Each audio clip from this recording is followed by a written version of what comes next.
Mount St. Mary's is going dancing for the 7th time in school history after beating Iona in the MAAC Conference Championship game yesterday.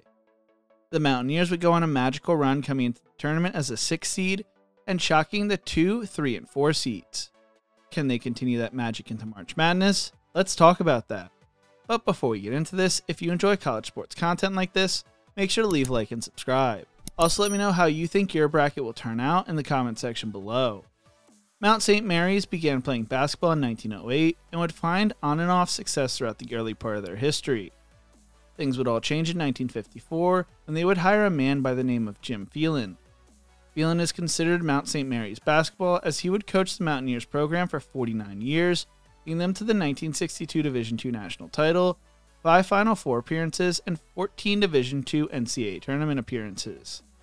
He would lead Mount St. Mary's to 11 Mason-Dixon Conference tournament titles and help them transition from the Division II level up to the Division I level in 1988 and into the Northeastern Conference in 1989. In 1995, the Mountaineers would win the Northeast Conference tournament, sending them to their first ever Division I NCAA tournament as a 16th seed, where they would lose to Kentucky 113-67. In 1996, they would win their first Northeast Conference regular season title, would lose in the conference tournament, resulting in a spot in the NIT. In 1999, they would go on a magical run in the conference tournament, winning it and entering March Madness with a 15-14 record.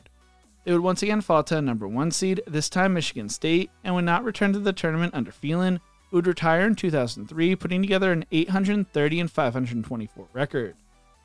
Milan Brown would replace Phelan, leading them to their second bid ever for the NCAA tournament in 2008, and a bid to the CIT in 2009, losing in the first round of each tournament, though they would get their first win in the NCAA tournament when they beat Coppin State in the first 4. Under him, the Mountaineers would go 95-120. The program would enter dark days under Robert Burke, as he would go 17-40 in 2 seasons. Jamie and Christian would revive the program, leading them to the NCAA tournament for the 3rd time in school history in 2014, where they would lose in the first 4 and to a regular season and conference tournament title in 2017, leading them to their 4th NCAA tournament in program history. They would beat New Orleans in the first 4, lost to Villanova in the first round, and he would leave it in 2018 to take the Siena head coaching position. Dan Engelstad would take over and lead them to the NCAA tournament in 2021, the last appearance in the tournament when they won the conference tournament title. He also guided Mount St. Mary's through the transition from the NEC Conference to the Metro Atlantic Athletic Conference, where they would struggle for their first 2 seasons, going 26-39 from 2022 to 2024. He would resign as head coach following the 2024 season to join Syracuse as an assistant, replaced by Donnie Lynn. Leading into this season, Lynn attended Loyola, Maryland, and would start his coaching career with the Mountaineers program in 2013, before joining Radford as an assistant in 2016. In 2021, he served as an assistant for UNC Greensboro, serving in that role until he returned to Mount St. Mary's, now as their head coach. Heading into the 2024-2025 season, the Mountaineers were projected to finish 11th in the MAAC, with Quinnipiac coming in as the favorites, earning 11 first-place votes, followed by Marist and Iona. Marist and Iona would each earn a first-place vote as well. Dola Adebayo would be the only player to earn preseason honors, being named to the 3rd team.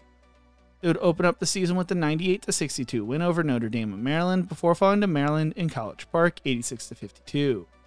They would rebound with wins over Bucknell and St. Francis before falling to Georgetown in the Hoya MTE.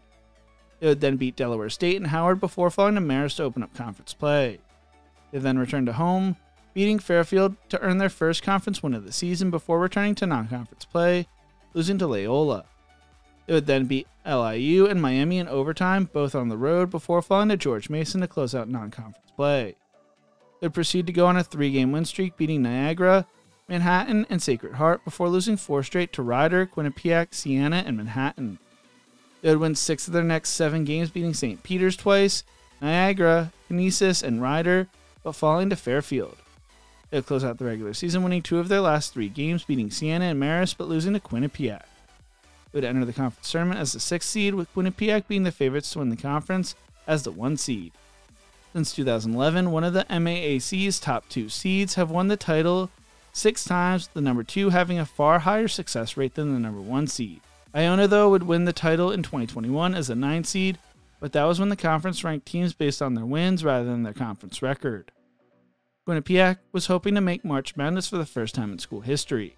Instead, the Mountaineers would go on a magical run in Atlantic City, beating Marist in the first round 62-58 and upsetting 2-seed Merrimack in the semifinals 57-55.